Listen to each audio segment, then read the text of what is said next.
పరిశుద్ధ గ్రంథము నుండి పాత నిబంధన గ్రంథము లేవియకాండము 18వ అధ్యాయము. మరియు యెహోవా మోషేకు ఇలాగు సెలవిచ్చెను, నేను మీ దేవుడనైన యెహోవానని నీవు ఇశ్రాయేలీయులతో చెప్పుము. మీరు నివసించిన ఐగుప్తు దేశాచారముల చొప్పున మీరు చేయకూడదు. నేను మిమ్మును రప్పించుచున్న కనాను దేశాచారముల చొప్పున మీరు చేయకూడదు. వారి కట్టడలను బట్టి నడవకూడదు. మీరు నా విధులను గైకొనవలెను. నా కట్టడలను బట్టి నడుచుకొనుటకు వాటిని ఆచరింపవలెను. మీ దేవుడనగు నేను యెహోవాను. మీరు నా కట్టడలను నా విధులను ఆచరింపవలెను. వాటిని గైకొనువాడు వాటి వలన బ్రతుకును. నేను యెహోవాను. మీలో ఎవరునూ తమ రక్త సంబంధుల మానాఛాదనమును తీయుటకు వారిని సమీపింపకూడదు.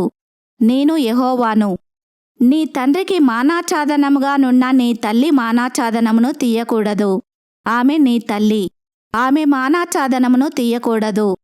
నీ తండ్రి భార్య మానాఛాదనమును తీయకూడదు. అది నీ తండ్రిదే.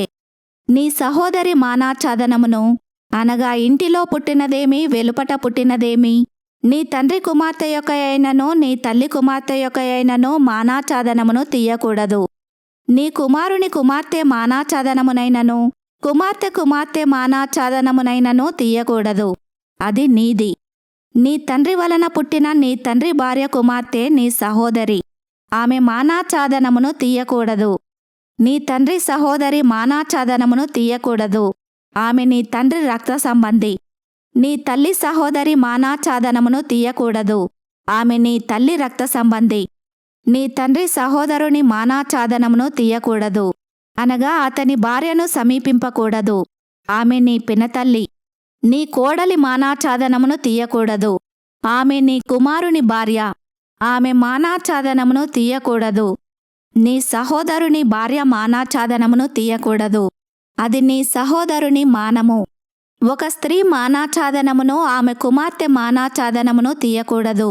ఆమె కుమారుని కుమార్తె మానాఛాదనమునైనను ఆమె కుమార్తె కుమార్తె మానాఛాదనమునైనను తీయుటకు వారిని చేర్చుకొనకూడదు. వారు ఆమె రక్త సంబంధులు. అది దుష్కామ ప్రవర్తన. నీ భార్య బ్రతికియుండగా ఆమెను పీడించుటకు ఆమె సహోదరి మానాఛాదనమును తీయుటకు ఈమెను ఆమెతో పెళ్లి చేసుకొనకూడదు. అపవిత్రత వలన స్త్రీ కడగా ఉండునప్పుడు ఆమె మానాఛాదనమును తీయుటకు ఆమెను సమీపింపకూడదు.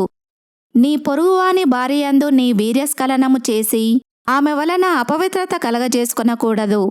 నీవు ఏమాత్రమును నీ సంతానమును మోలెకు నిమిత్తము అగ్నిగుండమును దాటనీయకూడదు. నీ దేవుని నామమును అపవిత్రపరచకూడదు. నేను యెహోవాను. స్త్రీ శయనము వలె పురుష శయనము కూడదు. అది హేయము.